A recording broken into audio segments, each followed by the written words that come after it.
Halo, teman-teman pecinta cerita inspiratif dan motivasi. Selamat datang kembali di channel Cerita Momo, tempat di mana kita akan menyelami kisah-kisah kehidupan yang penuh liku, pelajaran berharga, dan tentu saja, kejutan yang tak terduga. Siapa di sini yang suka dengan cerita yang bikin emosi campur aduk? Dari sedih, marah, sampai akhirnya lega? Kalau iya, berarti kalian ada di tempat yang tepat. Sebelum kita mulai, Momo mau ajak kalian semua untuk klik tombol like di video ini, subscribe ke channel Cerita Momo supaya kalian gak ketinggalan cerita-cerita terbaru, dan jangan lupa tinggalkan komentar di bawah dengan format, nama kalian, asal kota kalian, hadir. Yuk, kita ramaikan kolom komentar. Siap untuk mendengarkan kisah yang akan mengguncang hati dan pikiran kalian? Hari ini, Momo akan membawakan sebuah cerita yang judulnya saja sudah bikin penasaran. Suami dan pelakor diam-diam umroh bareng ibu mertua. Langsung aku bekukan rekeningnya dan ambil alih semua asetnya supaya dia tak bisa bayar. Dengarkan baik-baik, karena kisah ini benar-benar akan membuka mata kita tentang pengkhianatan, kekuatan seorang wanita, dan konsekuensi dari perbuatan yang tidak jujur. Mari kita mulai. Mentari pagi menembus tirai sutra di kamar utama, sebuah rumah megah bergaya modern minimalis. Cahaya keemasan itu membelai wajah seorang wanita yang masih terlelap dalam damai, Sarah namanya. Usianya menginjak kepala 3, namun pesonanya tak lekang dimakan waktu. Kulitnya bersih terawat, rambutnya hitam legam tergerai indah di atas bantal, dan senyum tipis terukir di bibirnya, seolah sedang memimpikan sesuatu yang indah. Di sampingnya, David, sang suami, sudah terjaga. Matanya menatap lekat wajah Sarah, seulas senyum tulus merekah di bibirnya. David adalah sosok pria idaman banyak wanita, tampan, mapan, dan sangat bertanggung jawab. Direktur utama di sebuah perusahaan properti ternama, ia tak pernah sekalipun melupakan perannya sebagai kepala keluarga. Setiap pagi, sebelum berangkat kerja, ritualnya selalu sama, mencium kening Sarah, lalu berbisik lembut, "Selamat pagi, cintaku." Pagi juga, sayang," gumam Sarah, menggeliat pelan, matanya mengerjap. Ia membalas senyum David, lalu memeluk suaminya erat. Kehangatan tubuh David selalu menjadi penenang baginya, jaminan bahwa ia dicintai dan dilindungi. "Sudah bangun? Aku sudah siapkan sarapan," kata David, suaranya berat tapi lembut. Sarah tersenyum. "Kamu memang suami terbaik." Pagi itu, seperti pagi-pagi lainnya, rumah tangga mereka dipenuhi tawa dan kehangatan.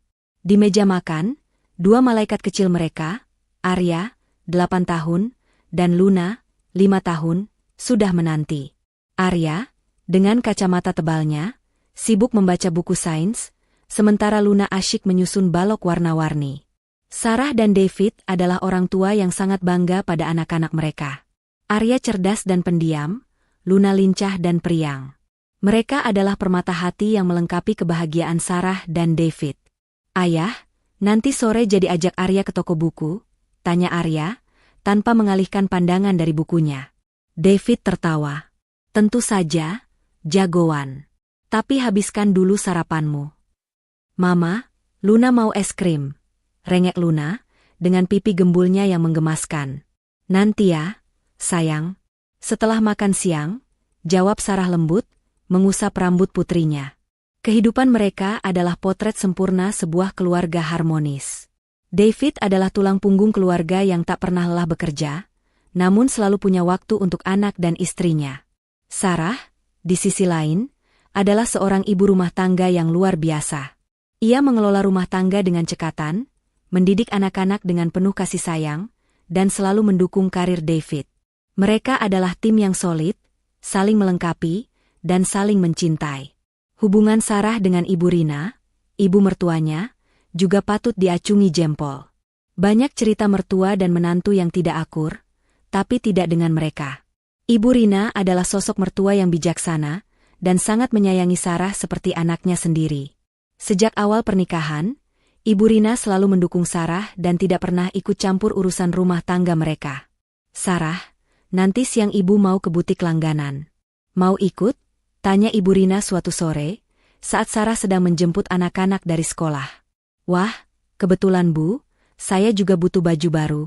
"Boleh, Bu," jawab Sarah antusias. Mereka sering menghabiskan waktu bersama, entah itu berbelanja, arisan, atau sekadar minum teh di kafe favorit. Ibu Rina bahkan sering memuji Sarah di depan David. "David, kamu beruntung sekali punya istri seperti Sarah. Dia wanita yang baik, pintar mengurus rumah, dan sayang anak-anak." Pujian itu selalu membuat hati Sarah hangat. Ia merasa diterima sepenuhnya dalam keluarga David. David sendiri adalah anak tunggal, jadi perhatian Ibu Rina tercurah penuh pada David dan keluarga kecilnya.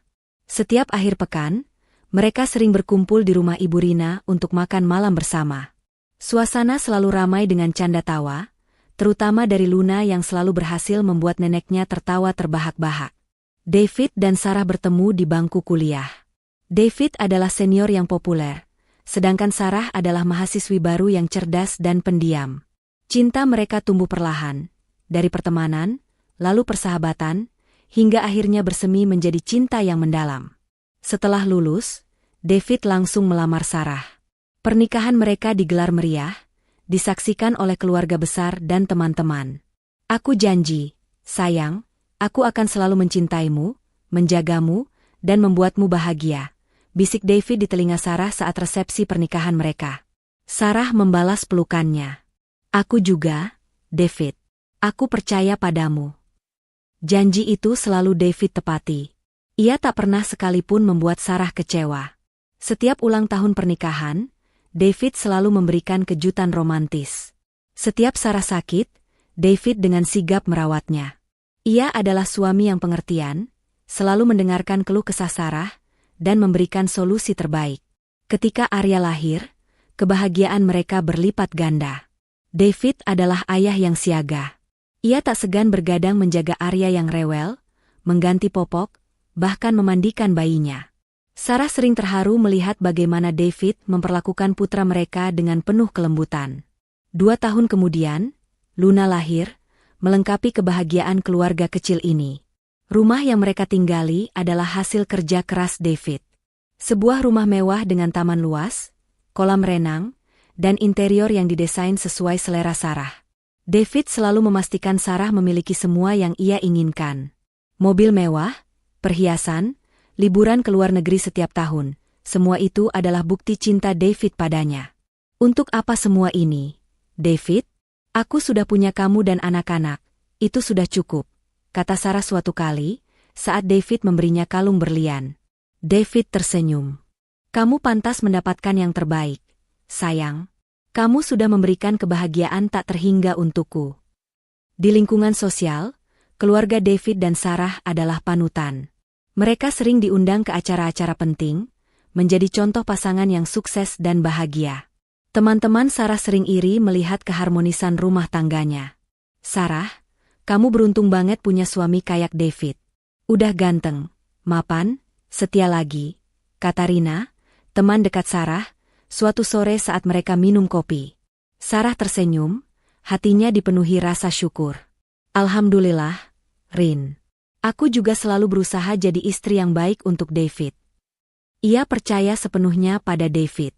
Kepercayaan itu adalah fondasi terkuat dalam rumah tangga mereka.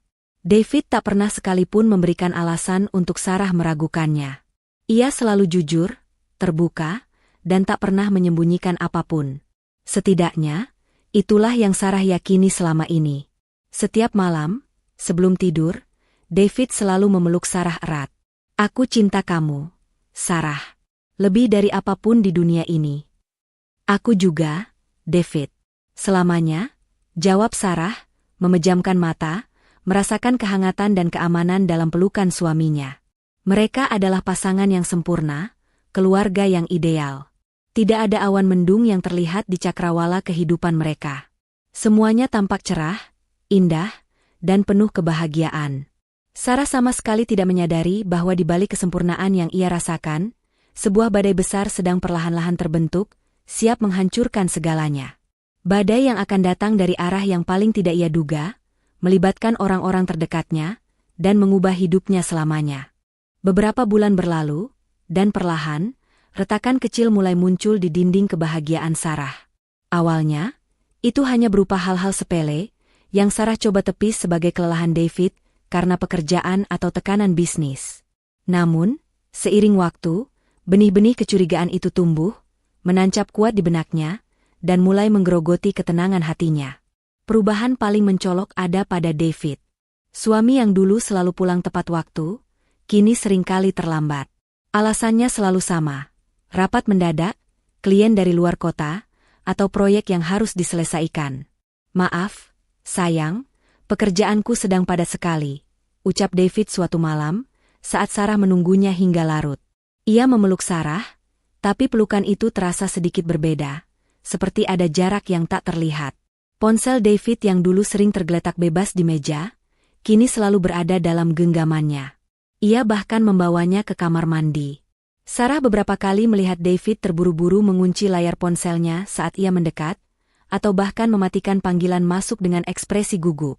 "Siapa, sayang?" tanya Sarah suatu kali, saat David dengan cepat mematikan ponselnya. "Oh, cuma telepon salah sambung," jawab David, tanpa menatap mata Sarah. Jawaban itu terdengar terlalu cepat, terlalu dipaksakan. David juga menjadi lebih sensitif. Obrolan ringan yang dulu selalu diresponsnya dengan tawa, kini seringkali berakhir dengan nada ketus atau bahkan kemarahan yang tak beralasan. "Kamu kenapa sih, David? Kok jadi gampang marah sekarang?" tanya Sarah, suatu malam setelah David membentaknya karena hal sepele. David hanya menghela napas panjang. "Aku cuma capek, Sarah. Tolong mengerti sedikit." Sarah mencoba memahami, tapi hatinya terasa perih. Suami yang dikenalnya seolah berubah menjadi orang lain. Tak hanya David, Ibu Rina pun menunjukkan gelagat yang aneh. Ibu mertua yang dulu selalu terbuka dan ceria, kini seringkali terlihat berbisik-bisik dengan David di telepon. Mereka sering pergi berdua, dengan alasan yang semakin sering dan semakin tidak masuk akal. "Bu, David kemana? Kok tadi pagi buru-buru sekali?" tanya Sarah suatu pagi, saat David sudah berangkat kerja. "Oh, David ada urusan penting dengan ibu. Ada proyek bisnis baru yang harus ibu dan David tangani," jawab Ibu Rina, senyumnya sedikit kaku. Sarah merasa aneh. Proyek bisnis? Bukankah David adalah direktur utama di perusahaan properti? Mengapa Ibu Rina, yang sudah pensiun, harus ikut campur dalam proyek David? Dan mengapa David tidak pernah menceritakan detail proyek ini padanya? Suatu sore, Sarah melihat David dan Ibu Rina pulang bersama dengan mobil David. Mereka terlihat sedang tertawa lepas. Namun begitu melihat Sarah, tawa itu langsung mereda. Ibu Rina bahkan tampak sedikit terkejut. "Sarah, sudah pulang?" tanyanya, suaranya terdengar agak canggung. "Iya, Bu. Baru saja." "Kalian dari mana?" tanya Sarah, mencoba menjaga nada suaranya tetap normal. "Oh, ini, kami habis dari rumah teman ibu. David kebetulan lewat, jadi ibu minta diantar," jawab Ibu Rina, sambil melirik David. David hanya mengangguk, tanpa menambahkan sepatah kata pun. Keanehan ini semakin menguatkan firasat buruk Sarah. Ia mulai menyadari bahwa ada sesuatu yang disembunyikan darinya, dan yang lebih menyakitkan, Ibu Rina, orang yang selama ini ia anggap seperti ibunya sendiri, juga terlibat dalam rahasia ini. Malam-malam Sarah menjadi lebih panjang. Ia sering terbangun di tengah malam, pikirannya dipenuhi pertanyaan-pertanyaan. Mengapa David berubah? Apa yang sebenarnya ia sembunyikan? Dan mengapa Ibu Rina ikut terlibat? Ia mencoba berbicara dengan David, tapi David selalu mengelak atau mengalihkan pembicaraan. "David, aku merasa kamu berubah akhir-akhir ini. Ada apa? Kamu bisa cerita padaku," kata Sarah suatu malam, saat mereka berdua di kamar. David menghela napas. "Tidak ada apa-apa, sayang. Aku cuma stres karena pekerjaan. Kamu jangan terlalu banyak pikiran. Tapi, kamu jadi sering pulang malam, ponselmu selalu terkunci, dan kamu sering marah-marah," desak Sarah, matanya berkaca-kaca. David membalikkan badan, memunggungi Sarah. "Sudahlah, Sarah. Aku lelah. Aku mau tidur." Jawaban itu seperti tamparan bagi Sarah. David yang dulu selalu sabar mendengarkannya, kini bahkan tak mau lagi berbicara terbuka. Hati Sarah terasa sakit. Ia merasa sendirian dalam kecurigaannya, tanpa ada tempat untuk berbagi. Firasat buruk itu semakin kuat saat David mengatakan akan pergi keluar kota untuk urusan pekerjaan selama seminggu penuh. Aku harus ke Surabaya, ada proyek besar yang harus kutangani di sana, kata David dengan nada serius. Anehnya, di saat yang sama, Ibu Rina juga bilang akan pergi ke kampung halaman untuk menjenguk saudaranya yang sakit. Ibu sudah lama tidak menjenguk bibi di desa, Sarah. Kasihan dia sedang sakit, ucap Ibu Rina, dengan wajah sendu. Sarah merasa ada yang janggal. David ke Surabaya, Ibu Rina ke kampung halaman. Mengapa waktunya bisa bersamaan? Apakah ini hanya kebetulan? Atau ada sesuatu yang lebih besar di balik semua ini? Kecurigaan itu kini berubah menjadi kekhawatiran yang mendalam. Ia tahu, ia harus mencari tahu kebenaran, apapun risikonya.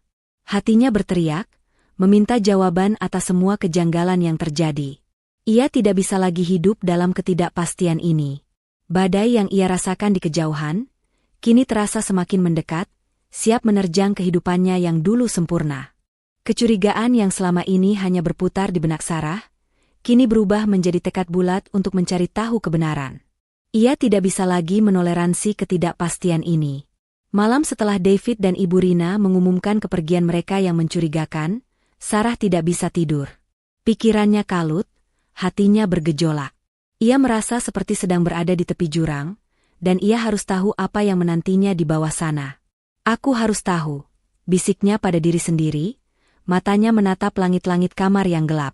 Keputusan itu memang berat, tapi ia tahu ini adalah satu-satunya cara untuk mendapatkan kedamaian, atau setidaknya, sebuah jawaban.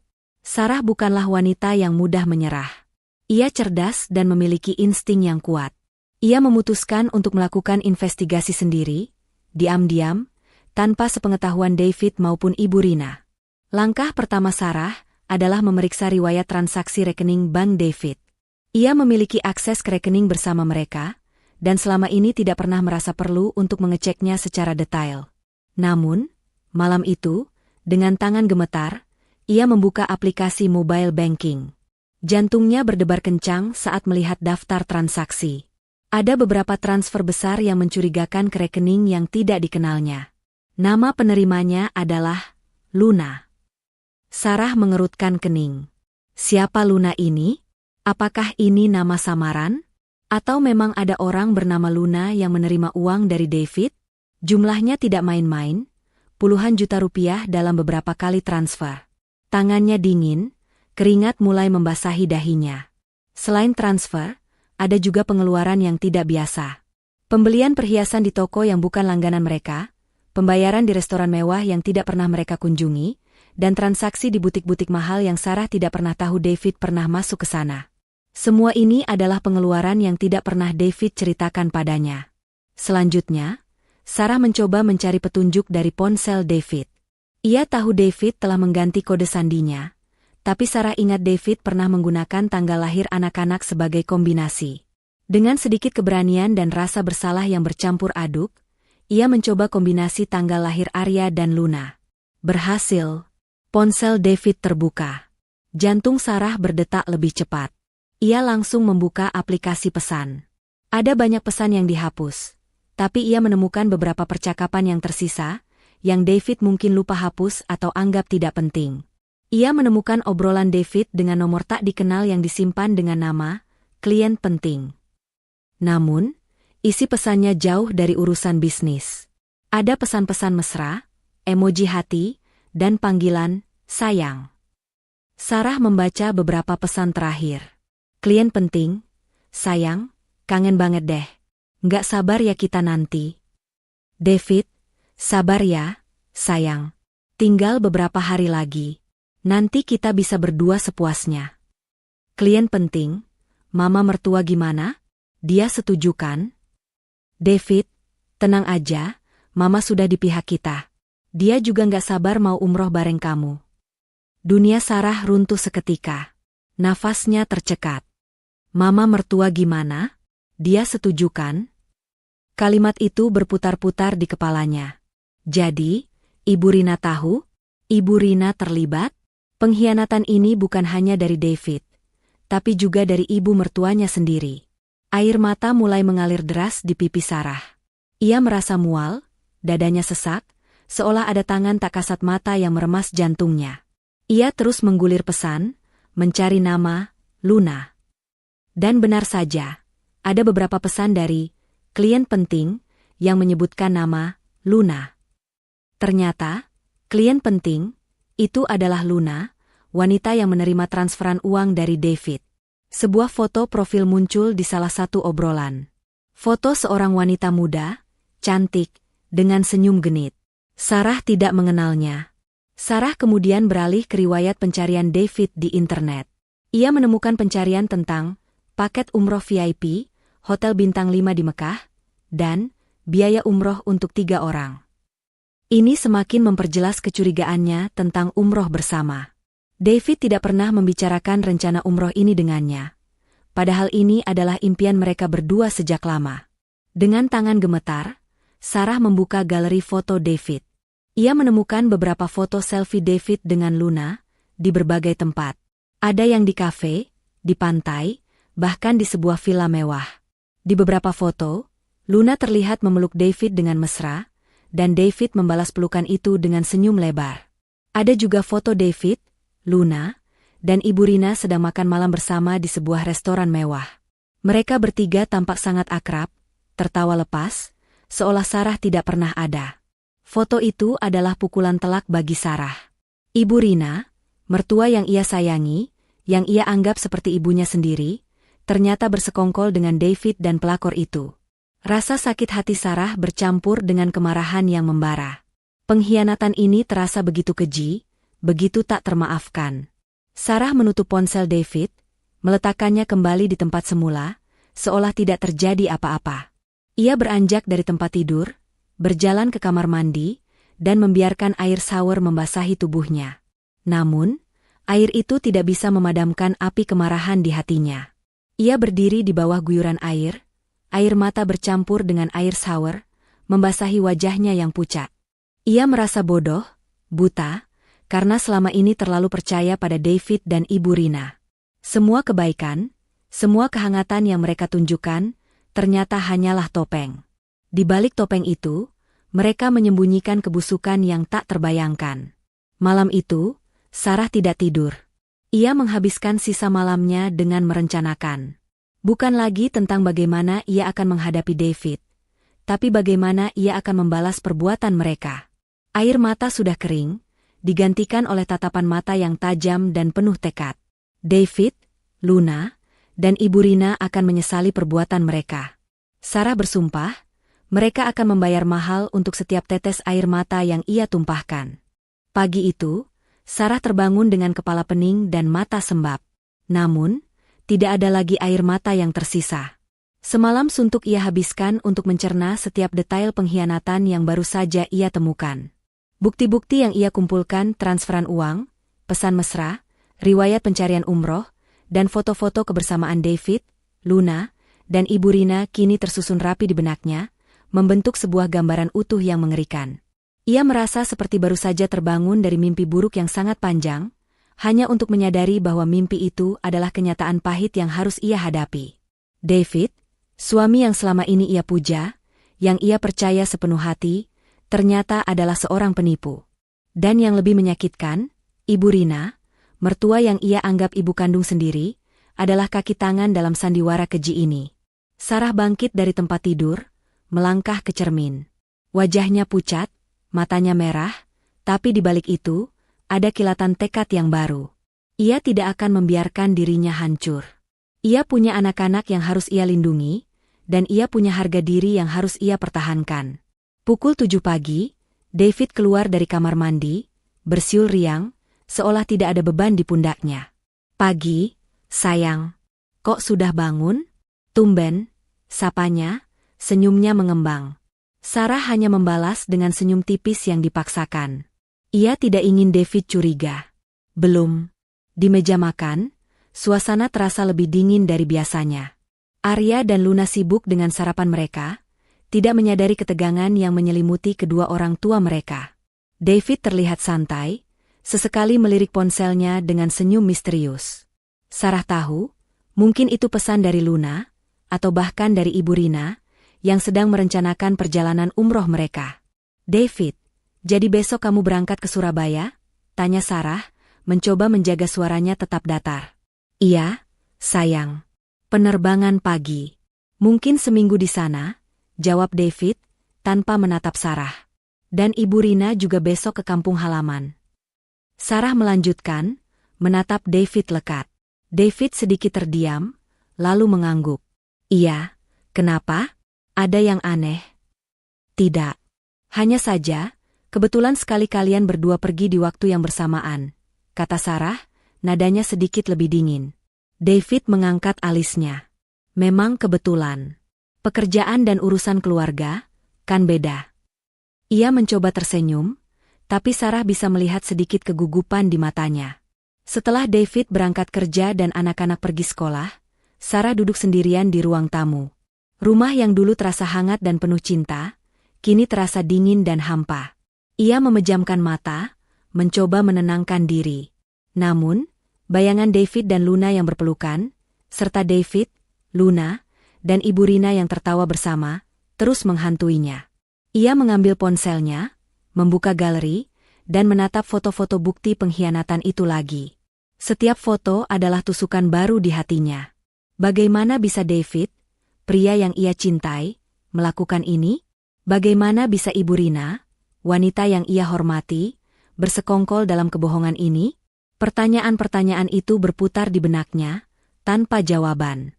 Sarah teringat semua janji manis David, semua momen kebersamaan mereka, semua pengorbanan yang telah ia berikan untuk keluarga ini. Semuanya terasa hampa, palsu, dan penuh kepalsuan. Ia merasa bodoh karena begitu mudah percaya, begitu mudah dibohongi.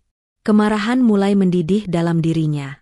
Kemarahan pada David yang berkhianat, pada Luna yang merebut suaminya, dan pada Ibu Rina yang tega membiarkan ini semua terjadi, bahkan ikut serta. Ini bukan hanya perselingkuhan biasa. Ini adalah pengkhianatan yang terencana, yang melibatkan orang-orang terdekatnya. Yang paling menyakitkan adalah rencana umroh.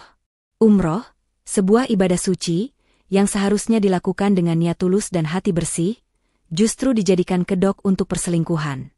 David dan Ibu Rina berani membawa Luna, wanita simpanan David, ke tanah suci, seolah tidak ada dosa yang mereka perbuat. Ini adalah puncak kekejian yang tak bisa Sarah terima. Mereka pikir aku bodoh, bisiknya, tangannya mengepal erat. Mereka pikir aku tidak akan tahu. Air mata kembali mengalir. Tapi kali ini bukan air mata kesedihan, melainkan air mata kemarahan dan tekad. Sarah tahu, ia tidak bisa lagi berdiam diri. Ia tidak akan membiarkan mereka lolos begitu saja. Mereka harus membayar mahal untuk setiap tetes air mata, dan setiap luka yang mereka torehkan di hatinya. Sarah mulai memikirkan langkah selanjutnya. Ia tidak akan menghadapi David dengan emosi. Ia akan membalas dengan cara yang lebih cerdas, lebih menyakitkan, dan lebih efektif. Ia akan membalas mereka di tempat yang paling mereka hargai, harta dan kekuasaan. Ia teringat semua aset yang mereka miliki, rumah mewah ini, mobil-mobil David, rekening bank bersama, investasi, dan bahkan saham perusahaan David. Semua itu adalah hasil kerja keras mereka berdua, meskipun atas nama David. Sarah tahu, ia memiliki hak atas semua itu. Rencana mulai terbentuk di benaknya. Ia akan membekukan rekening David, mengambil alih semua aset, dan memastikan David tidak punya apa-apa saat ia kembali dari umroh. Ia akan membuat David, Luna, dan Ibu Rina merasakan bagaimana rasanya kehilangan segalanya, bagaimana rasanya hidup dalam penderitaan. Malam itu, Sarah tidak tidur. Ia menghabiskan sisa malamnya dengan menyusun strategi, mengumpulkan semua dokumen penting, dan menghubungi beberapa kenalan yang bisa membantunya. Wajahnya memang terlihat lelah, tapi matanya memancarkan api balas dendam yang membara. Ia siap berperang. Dan kali ini, ia tidak akan kalah. David, Luna, dan Ibu Rina akan menyesali hari mereka berani mengkhianati Sarah. Dini hari menjelang keberangkatan David dan Ibu Rina, Sarah masih terjaga. Ia duduk di meja kerjanya, dikelilingi tumpukan dokumen keuangan, sertifikat aset, dan beberapa lembar kertas berisi catatan strateginya.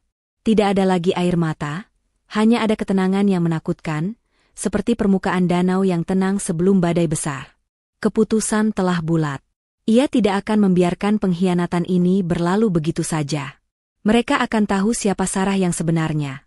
Bisiknya, suaranya serak namun penuh tekad. Sarah tahu, David dan Ibu Rina akan berangkat pagi-pagi sekali. Ini adalah waktu yang sempurna untuk melancarkan serangannya. Ia tidak ingin ada konfrontasi langsung yang emosional. Ia ingin balas dendamnya terasa dingin, terencana, dan mematikan. Langkah pertama yang ia lakukan adalah menghubungi pengacara kepercayaannya, Bapak Budi. Bapak Budi adalah seorang pengacara senior yang sudah lama menangani urusan hukum keluarga Sarah. Ia adalah orang yang sangat profesional dan bisa dipercaya. Sarah meneleponnya tepat pukul 4 pagi.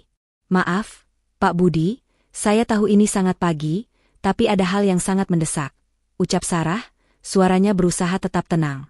Bapak Budi, yang terkejut namun sigap, langsung menjawab. "Ada apa, Bu Sarah? Apakah ada masalah serius?" Sarah menjelaskan singkat tentang perselingkuhan David dan keterlibatan Ibu Rina, serta rencana umroh mereka. Ia juga menyebutkan bukti-bukti yang ia miliki, transferan uang, pesan, dan foto-foto. Bapak Budi mendengarkan dengan seksama, sesekali menghela napas. "Jadi, Bu Sarah ingin apa?" tanya Bapak Budi setelah Sarah selesai bercerita. "Saya ingin semua rekening David dibekukan. Semua aset atas namanya, saya ingin ambil alih. Rumah, mobil, investasi, saham perusahaannya.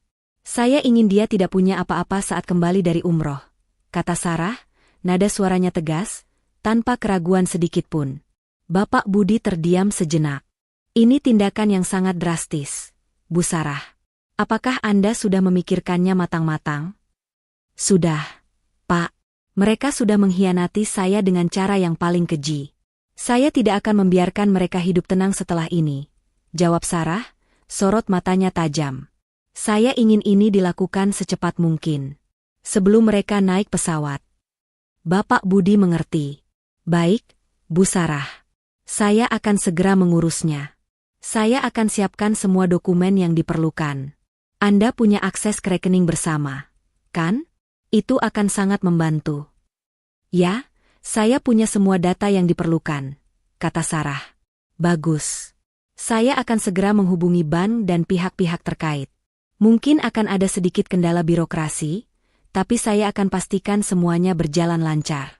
Anda tetap di rumah, jangan tunjukkan reaksi apapun di depan David dan Ibu Rina," pesan Bapak Budi. "Siap, Pak Budi. Terima kasih banyak," ujar Sarah. Setelah menutup telepon, Sarah mulai mengumpulkan semua dokumen fisik yang ia miliki. Buku tabungan, sertifikat rumah, BPKB mobil, surat-surat saham, dan dokumen investasi lainnya. Ia memasukkan semua itu ke dalam koper kecil yang sudah ia siapkan. Ia juga memastikan untuk memindahkan semua uang tunai yang ada di rumah ke tempat yang aman. Ia tahu, David dan Ibu Rina akan terkejut luar biasa. Mereka mungkin tidak akan menyangka Sarah akan bertindak sejauh ini. Mereka mungkin mengira Sarah akan menangis, memohon, atau berteriak histeris. Tapi Sarah tidak akan memberikan kepuasan itu pada mereka. Ia akan menunjukkan bahwa wanita yang mereka khianati ini jauh lebih kuat dari yang mereka bayangkan. Sarah juga memikirkan anak-anak. Arya dan Luna masih terlalu kecil untuk memahami semua ini. Ia tidak ingin mereka terlibat dalam drama orang dewasa ini. Ia sudah merencanakan untuk membawa mereka ke rumah orang tuanya selama beberapa waktu, sampai semuanya tenang. Ia sudah berbicara dengan ibunya, menjelaskan situasinya secara garis besar tanpa detail yang terlalu menyakitkan. Ibunya, dengan hati yang hancur, mendukung penuh keputusan Sarah. Pukul 5 pagi, David keluar dari kamar dengan koper di tangan. Ia mengenakan pakaian ihram putih, terlihat rapi dan khusyuk. Di belakangnya, Ibu Rina juga keluar dengan pakaian ihram yang sama. Mereka berdua tersenyum, senyum yang bagi Sarah kini terasa menjijikkan. "Sarah, kami berangkat dulu ya. Doakan umroh kami lancar," kata David, mendekati Sarah dan mencoba mencium keningnya. Sarah menepis pelan. "Hati-hati di jalan," ucapnya, tanpa menatap mata David. Ia tidak bisa berpura-pura lebih lama lagi. Ibu Rina mendekat, memeluk Sarah. "Jaga anak-anak ya, Nak. Ibu titip rumah." Sarah membalas pelukan Ibu Rina, namun hatinya terasa beku. Ia memaksakan senyum tipis. Pasti, Bu. Selamat jalan. David dan Ibu Rina melangkah keluar rumah, menuju mobil taksi yang sudah menunggu. Mereka tampak begitu bersemangat, begitu bahagia, seolah sedang memulai perjalanan suci yang penuh berkah. Sarah melihat mereka pergi, berdiri di ambang pintu, dengan koper kecil di sampingnya. Saat mobil taksi itu menghilang di tikungan jalan, Sarah menutup pintu rumah. Ia menarik napas dalam-dalam, lalu menghembuskannya perlahan. Pertempuran baru saja dimulai. Dan Sarah, dengan hati yang dingin dan rencana yang matang, siap untuk memenangkan perang ini. David, Luna, dan Ibu Rina akan segera merasakan buah dari pengkhianatan mereka. Detik-detik setelah mobil taksi yang membawa David dan Ibu Rina menghilang dari pandangan, rumah mewah itu terasa sunyi. Kesunyian yang mencekam, namun bagi Sarah, itu adalah kesunyian yang penuh kekuatan. Ia tidak lagi merasakan getaran kesedihan, hanya ada ketegasan yang membara di matanya. Ini adalah momennya untuk bergerak. Sarah segera menghubungi Bapak Budi kembali. Pak, mereka sudah berangkat. Sekarang waktunya. Baik, Bu Sarah. Saya sudah di bank. Semua dokumen sudah siap. Kita akan mulai proses pembekuan rekening sekarang juga, jawab Bapak Budi, suaranya terdengar profesional dan tenang. Sarah memberikan instruksi terakhir kepada Bapak Budi untuk memastikan tidak ada celah. Ia ingin semua akses keuangan David terputus total. Rekening pribadi, rekening bersama, kartu kredit, semua harus diblokir. Ia juga menginstruksikan Bapak Budi untuk memulai proses pengalihan aset. Rumah, mobil, dan investasi saham David harus segera berpindah tangan atas namanya. Ia memiliki bukti pernikahan dan hak sebagai istri sah, yang akan sangat mendukung proses ini. Sementara Bapak Budi sibuk mengurus urusan di bank dan kantor hukum, Sarah tidak tinggal diam. Ia mulai mengeksekusi bagian rencananya yang lain. Pertama, ia menelepon agen properti langganannya. Halo, Pak Arya. Saya ingin menjual rumah ini secepatnya, kata Sarah, suaranya mantap. Pak Arya terkejut. Menjual rumah? Bu Sarah? Bukankah ini rumah impian Anda? Ada beberapa perubahan rencana, Pak. Saya ingin prosesnya cepat dan rahasia. Saya tidak ingin ada yang tahu dulu, tegas Sarah. Ia tahu, menjual rumah sebesar ini butuh waktu, tapi ia ingin prosesnya dimulai sesegera mungkin. Baik, Bu Sarah. Saya akan segera mengurusnya. Saya akan mulai mencari pembeli potensial dan menyiapkan semua dokumen, jawab Pak Arya, masih sedikit bingung. Selanjutnya, Sarah menghubungi perusahaan David. Ia memiliki beberapa informasi penting tentang saham David di perusahaan tersebut, berkat investigasi diam-diamnya. Ia tahu David memiliki saham mayoritas, tetapi ada klausul dalam perjanjian pranikah mereka yang memungkinkan Sarah untuk menuntut sebagian aset jika terjadi perceraian akibat perselingkuhan. Dengan bukti-bukti yang ia miliki, Sarah yakin ia bisa mendapatkan bagian yang signifikan.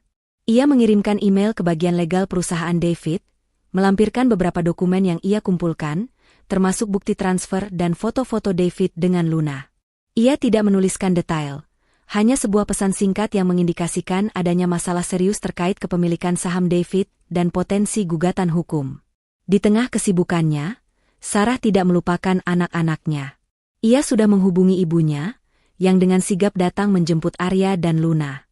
Mama, kita mau kemana? Tanya Luna, dengan mata berbinar. Kita mau liburan di rumah nenek sebentar. Sayang, jawab Sarah, memeluk kedua anaknya erat. Ia berusaha tersenyum, menyembunyikan badai di hatinya. Asyik. Nenek pasti sudah siapkan banyak kue, seru Arya, bersemangat. Sarah mengantar anak-anaknya ke mobil ibunya. Ia melihat mereka pergi, melambaikan tangan, dan merasakan sedikit kelegaan.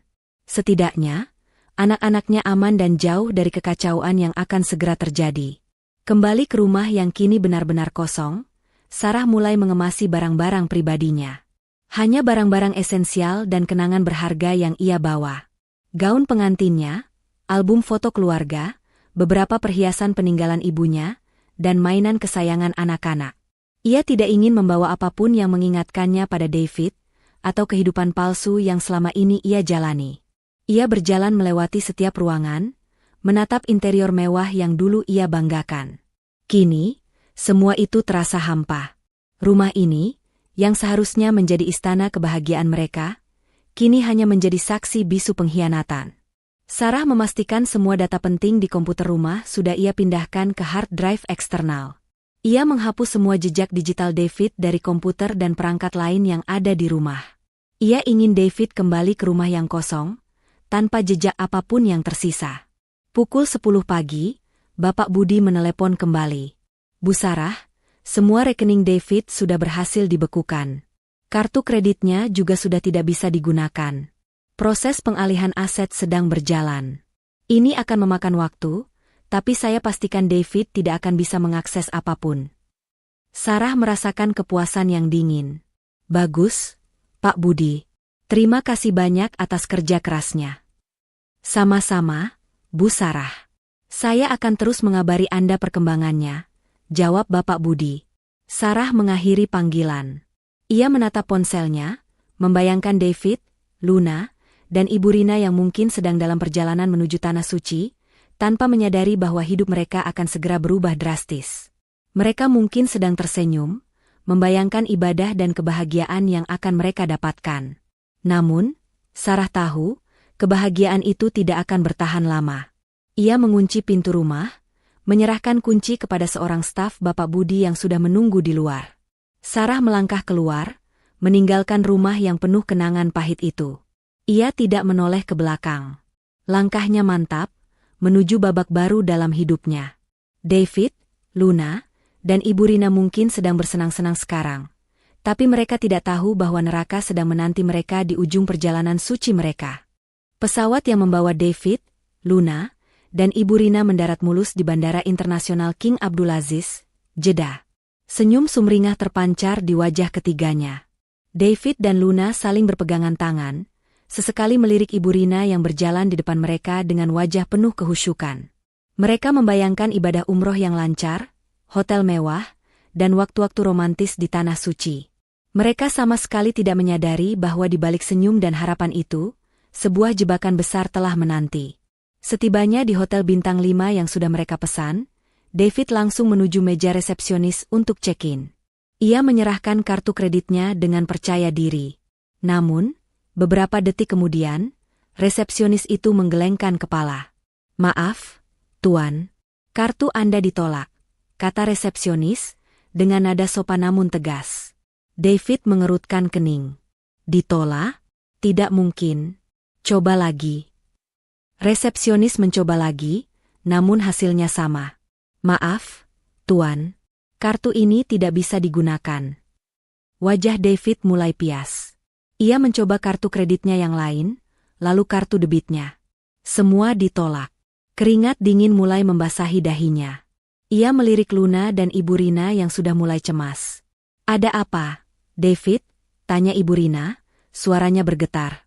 Tidak tahu, Bu. Kartu-kartu saya tidak bisa digunakan, jawab David, mulai panik. Luna, yang biasanya tenang dan genit, kini ikut menunjukkan raut khawatir. Bagaimana ini, sayang? Kita tidak bisa masuk hotel kalau begini. David mencoba menghubungi banknya, namun panggilannya tidak tersambung. Ia mencoba menghubungi asisten pribadinya, namun ponselnya mati. Seluruh saluran komunikasi David seolah terputus. Mungkin ini cuma gangguan jaringan. David, hibur Ibu Rina, mencoba menenangkan diri sendiri. Coba cari ATM, kita tarik tunai saja. David mengangguk, mencoba meyakinkan dirinya sendiri. Iya, mungkin begitu. Mereka bertiga berjalan mencari ATM terdekat. Jantung David berdebar kencang. Ia memasukkan kartu debitnya ke mesin ATM, lalu mencoba menarik uang. Layar ATM menunjukkan pesan, transaksi tidak dapat diproses. Saldo tidak mencukupi. David menatap layar itu dengan nanar. Saldo tidak mencukupi? Tidak mungkin. Rekeningnya selalu penuh. Ia mencoba lagi, dan lagi, namun hasilnya tetap sama. Ia mencoba memeriksa saldo, dan yang ia lihat adalah angka 0 besar. Tidak mungkin. Ini tidak mungkin. David berteriak, suaranya tertahan. Luna dan Ibu Rina terkejut melihat reaksi David. Mereka mendekat, melihat layar ATM, dan wajah mereka ikut memucat. Rekening David benar-benar kosong. Kepanikan mulai merayap di antara mereka. Mereka hanya memiliki sedikit uang tunai yang sempat David tarik di ATM sebelum berangkat, sekitar beberapa juta rupiah. Jumlah itu tidak cukup untuk biaya hotel, transportasi, apalagi untuk kebutuhan selama umroh. David, bagaimana ini? Kita mau tidur di mana? Kita mau makan apa? Tanya Luna, suaranya mulai meninggi. Kecantikan di wajahnya kini digantikan oleh ekspresi ketakutan. Ibu Rina, yang biasanya tenang, kini terlihat sangat cemas. David, apa yang terjadi? Kenapa semua uangmu hilang? David menggelengkan kepala, pikirannya kalut. Ia tidak tahu. Ia tidak bisa memikirkan siapapun yang bisa melakukan ini padanya. Kecuali Sarah. Tapi tidak mungkin Sarah bertindak sejauh ini, kan? David menepis pikiran itu. Mereka akhirnya terpaksa mencari penginapan yang jauh lebih murah, bahkan cenderung kumuh, jauh dari hotel bintang 5 impian mereka.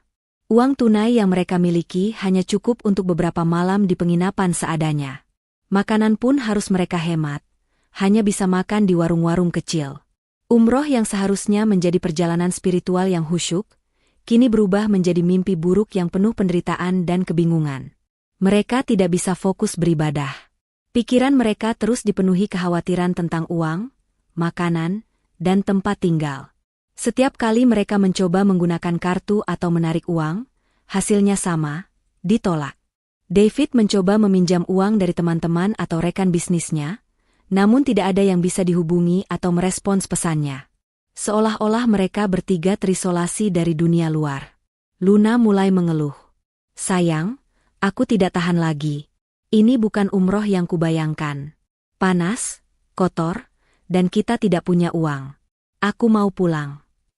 Ibu Rina juga mulai menunjukkan tanda-tanda kelelahan dan kekesalan. David, ini semua gara-gara kamu.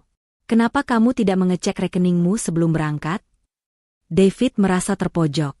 Ia tidak bisa menyalahkan siapapun kecuali dirinya sendiri. Ia tahu, ini pasti ulah Sarah. Hanya Sarah yang memiliki akses ke rekeningnya dan cukup pintar untuk melakukan semua ini. Tapi bagaimana caranya? Dan mengapa Sarah begitu kejam? Di tengah keramaian Masjidil Haram, David, Luna, dan Ibu Rina tampak seperti orang-orang tersesat. Mereka tidak bisa menikmati ibadah, tidak bisa fokus berdoa. Kekhawatiran akan uang dan masa depan mereka terus menghantui. Mereka hanya bisa memegang sebagian kecil uang tunai yang tersisa, yang semakin menipis setiap harinya. Perjalanan umroh yang seharusnya membawa berkah dan ketenangan, kini justru membawa mereka pada kehancuran dan kebingungan yang tak terhingga. Mereka tidak tahu bagaimana caranya pulang, atau apa yang akan terjadi pada mereka setelah ini. Yang jelas, kemewahan dan kenyamanan yang dulu mereka nikmati, kini hanyalah kenangan pahit yang jauh di belakang. Hari-hari di Tanah Suci terasa seperti neraka bagi David, Luna, dan Ibu Rina. Setiap langkah yang mereka ambil terasa berat, setiap ibadah yang mereka lakukan terasa hampa. Mereka tidak bisa fokus. Pikiran mereka terus dipenuhi kekhawatiran tentang uang dan bagaimana caranya bertahan hidup. Uang tunai yang mereka miliki semakin menipis, dan mereka mulai kelaparan.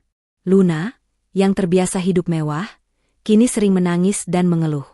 Aku tidak mau lagi di sini, David. Ini bukan umroh, ini penyiksaan. Ibu Rina, yang fisiknya tidak sekuat dulu, mulai jatuh sakit. Ia demam dan batuk-batuk, namun mereka tidak punya cukup uang untuk membawanya ke dokter yang layak. David merasa semakin tertekan.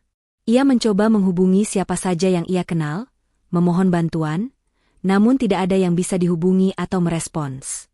Nomor-nomor yang dulu aktif, kini seolah menghilang. Akhirnya, dengan sisa uang yang sangat minim, David berhasil membeli tiket pesawat termurah untuk kembali ke Indonesia. Tiket itu hanya cukup untuk mereka bertiga, tanpa bagasi tambahan, dan dengan jadwal penerbangan yang sangat panjang, transit di beberapa kota. Mereka terpaksa menjual beberapa barang bawaan mereka, termasuk oleh-oleh yang sudah mereka beli, hanya untuk mendapatkan sedikit uang tambahan untuk makan selama perjalanan. Wajah David, Luna, dan Ibu Rina terlihat sangat kuyu saat mereka tiba di Bandara Internasional Soekarno-Hatta. Kelelahan fisik dan mental terpancar jelas dari mata mereka yang cekung. Mereka tidak lagi mengenakan pakaian ihram, melainkan pakaian biasa yang sudah lusuh. Tidak ada senyum, tidak ada tawa.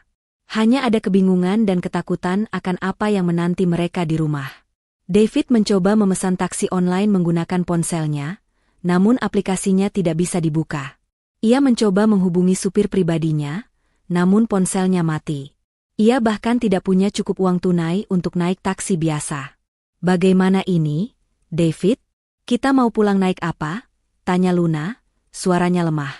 "Kita naik bus saja," jawab David, dengan nada putus asa. Mereka bertiga akhirnya naik bus umum, berdesakan dengan penumpang lain, membawa koper-koper kecil yang kini terasa berat. Perjalanan pulang yang seharusnya penuh kelegaan, kini terasa seperti perjalanan menuju kehancuran. Setibanya di kompleks perumahan mereka, David, Luna, dan Ibu Rina berjalan kaki menuju rumah David. Jantung David berdebar kencang. Ia mencoba menepis pikiran buruk, berharap semua ini hanya mimpi. Namun, saat mereka tiba di depan rumah, David terkejut. Pintu gerbang rumahnya terbuka lebar, dan ada sebuah truk pengangkut barang di halaman. Beberapa orang sedang sibuk mengangkut perabotan rumah tangga ke dalam truk. "Siapa kalian? Sedang apa kalian di rumah saya?" teriak David, dengan suara parau. Salah seorang pekerja menoleh. "Maaf, Pak. Kami hanya menjalankan tugas. Rumah ini sudah dijual." "Dijual? Tidak mungkin. Ini rumah saya." David mendekat, mencoba menghentikan mereka. Seorang pria berseragam kantor agen properti mendekat. "Maaf, Bapak David. Rumah ini sudah resmi berpindah tangan. Atas nama Ibu Sarah." Dunia David terasa berputar. "Sarah? Jadi benar, ini semua ulah Sarah." Ia menoleh ke arah Ibu Rina dan Luna, wajah mereka sama-sama pucat pasi. "Tidak. Ini tidak mungkin." David berlari menuju pintu rumah, mencoba membukanya. Namun, pintu itu sudah diganti kuncinya. Luna mencoba membuka ponselnya, namun tidak ada sinyal. Ibu Rina mencoba menghubungi David, namun ponselnya tidak aktif. Mereka benar-benar terputus dari dunia luar. Seorang pengacara, yang ternyata adalah Bapak Budi, muncul dari dalam rumah. Ia menatap David dengan tatapan dingin. "Bapak David, saya Bapak Budi, pengacara Ibu Sarah.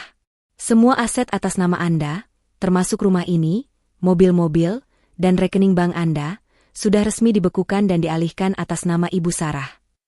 David terhuyung mundur. "Apa? Itu tidak mungkin. Bagaimana bisa?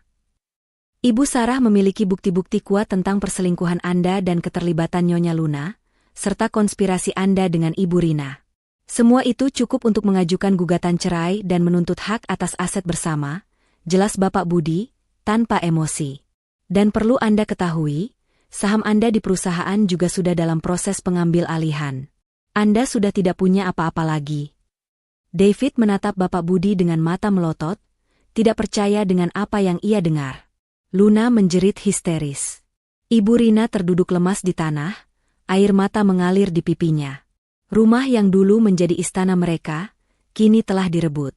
Mobil-mobil mewah David sudah tidak ada di garasi. Rekening bank kosong melompong. Mereka benar-benar tidak punya apa-apa. David, yang dulu begitu sombong dengan kekayaannya, kini berdiri di depan rumahnya sendiri, tanpa daya, tanpa harapan. Mereka bertiga kini hanyalah orang-orang asing yang terbuang, berdiri di tengah jalan, tanpa tujuan, tanpa harta, dan tanpa masa depan yang jelas. Kemewahan yang dulu mereka nikmati, kini telah lenyap, digantikan oleh kehampaan dan penderitaan yang baru saja dimulai. Setelah diusir dari rumah mereka sendiri, David, Luna, dan Ibu Rina tidak tahu harus kemana. Malam itu, mereka terpaksa tidur di emperan toko yang sudah tutup, menggigil kedinginan dan kelaparan. Kemewahan yang dulu mereka nikmati kini, hanya menjadi kenangan pahit yang menghantui. Luna, yang terbiasa tidur di kasur empuk dan ber-AC, terus mengeluh dan menangis. Ibu Rina, dengan kondisi fisiknya yang melemah, batuk-batuk sepanjang malam. Ini semua salahmu, David. Kenapa kamu tidak bisa menjaga uangmu? Teriak Luna, menatap David dengan mata penuh kebencian. Kecantikan yang dulu memikat David kini pudar, digantikan oleh wajah yang kuyu dan penuh amarah. Salahku? Ini semua gara-gara kamu. Kalau bukan karena kamu, aku tidak akan begini, balas David, suaranya parau. Ia tidak lagi melihat Luna sebagai wanita idaman, melainkan sebagai beban yang menyeretnya ke jurang kehancuran. Ibu Rina hanya bisa terisak. Ia menyesali perbuatannya, menyesali keputusannya untuk bersekongkol dengan David dan Luna. Ia tidak pernah membayangkan akan berakhir seperti ini. Anaknya yang dulu ia banggakan, kini menjadi penyebab penderitaannya. Keesokan harinya, mereka mencoba mencari pekerjaan. David, yang selama ini hanya tahu dunia korporat dan kemewahan, tidak tahu harus memulai dari mana. Ia mencoba melamar pekerjaan di beberapa perusahaan, namun tidak ada yang mau menerimanya. Reputasinya sebagai direktur yang dipecat karena skandal perselingkuhan dan masalah keuangan telah menyebar luas. Pintu-pintu perusahaan besar tertutup rapat baginya. Luna, yang hanya mengandalkan kecantikannya, juga kesulitan mencari pekerjaan. Ia mencoba menjadi model atau influencer, namun tanpa dukungan finansial David, ia tidak bisa lagi tampil glamor. Pengikutnya perlahan menghilang, dan tawaran pekerjaan pun tak ada. Ibu Rina mencoba menjual perhiasan dan barang-barang berharga yang masih tersisa, namun jumlahnya tidak seberapa. Uang itu hanya cukup untuk makan beberapa hari. Mereka akhirnya terpaksa tinggal di sebuah kontrakan kecil di pinggir kota, jauh dari kehidupan mewah yang dulu mereka kenal. Kontrakan itu sempit, pengap, dan seringkali bocor saat hujan.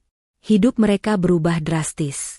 David, yang dulu selalu makan di restoran mewah, kini harus antre di warung makan sederhana. Luna, yang selalu memakai pakaian desainer, kini harus mengenakan pakaian bekas. Ibu Rina, yang dulu selalu dilayani, kini harus melakukan semua pekerjaan rumah sendiri. Konflik internal di antara mereka semakin memanas. Setiap hari, David dan Luna bertengkar hebat. Mereka saling menyalahkan, saling menghina, dan saling membenci. Cinta yang dulu mereka klaim, kini telah lenyap, digantikan oleh kebencian dan penyesalan. Aku menyesal mengenalmu, Luna. Kamu hanya membawa sial, teriak David suatu malam. Aku juga menyesal bersamamu. Kamu tidak punya apa-apa lagi. Aku mau pergi, balas Luna, dengan mata melotot. Ibu Rina hanya bisa menangis melihat pertengkaran mereka. Ia merasa bersalah, namun tidak bisa berbuat apa-apa. Ia merindukan Sarah, merindukan anak-anaknya. Ia merindukan kehidupan yang dulu, yang penuh kedamaian dan kebahagiaan. David mencoba menghubungi Sarah, memohon pengampunan, memohon agar Sarah mengembalikan aset-asetnya.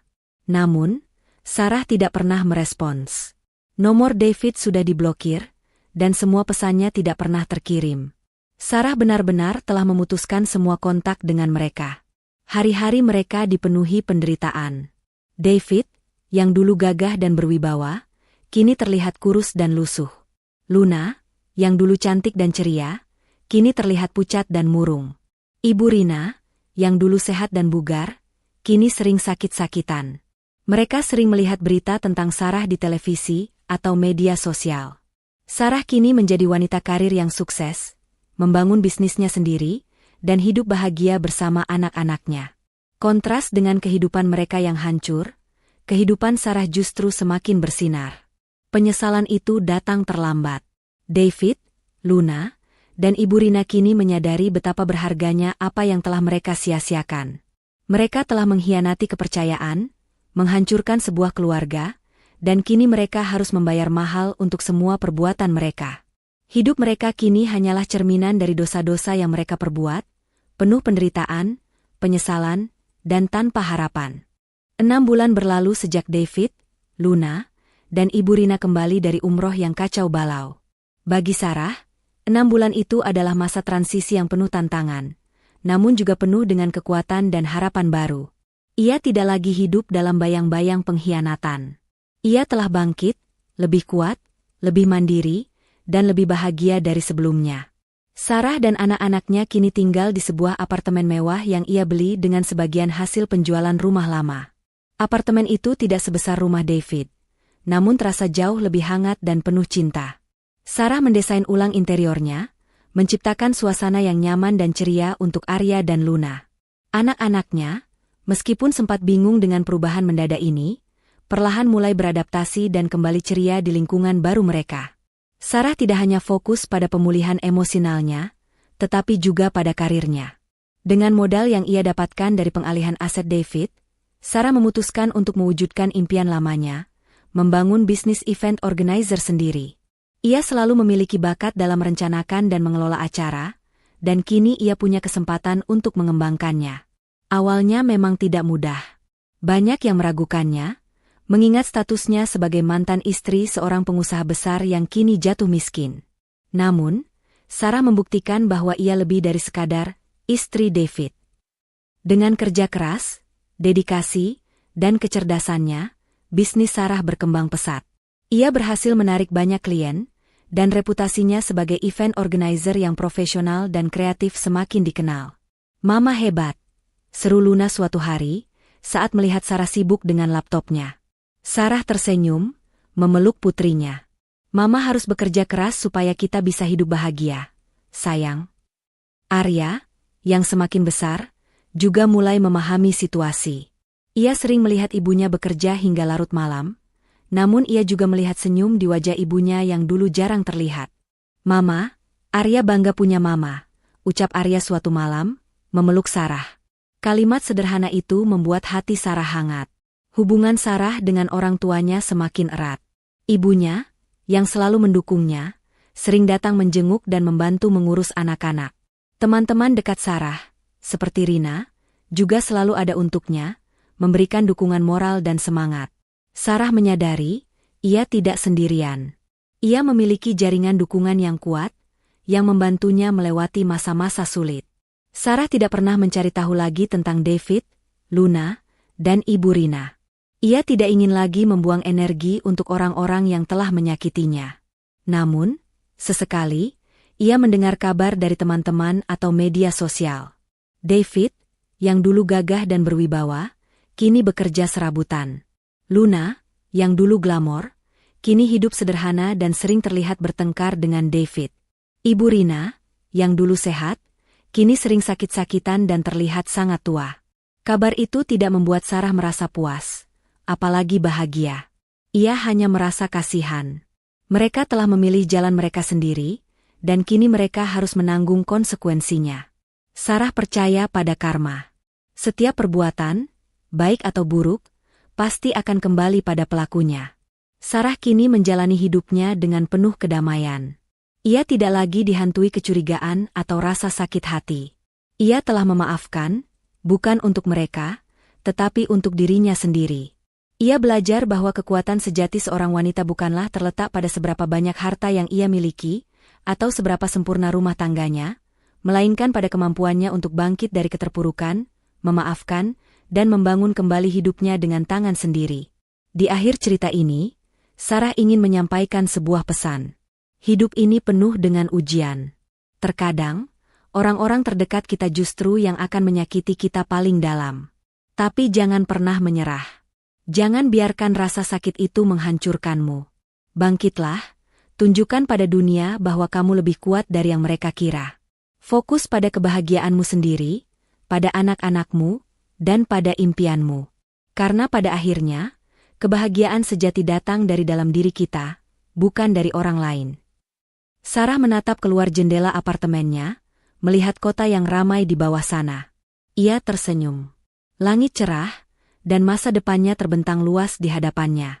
Ia telah menemukan kedamaian, kebahagiaan, dan kebebasan sejati. Nah, teman-teman, itulah akhir dari kisah Sarah yang penuh drama dan pelajaran berharga. Betapa hidup bisa berubah drastis dalam sekejap, bukan? Dari sebuah keluarga yang tampak sempurna, hingga akhirnya Sarah harus menghadapi pengkhianatan yang tak terduga. Tapi lihatlah, ia tidak menyerah. Ia bangkit, berjuang, dan akhirnya menemukan kebahagiaan sejati dengan caranya sendiri.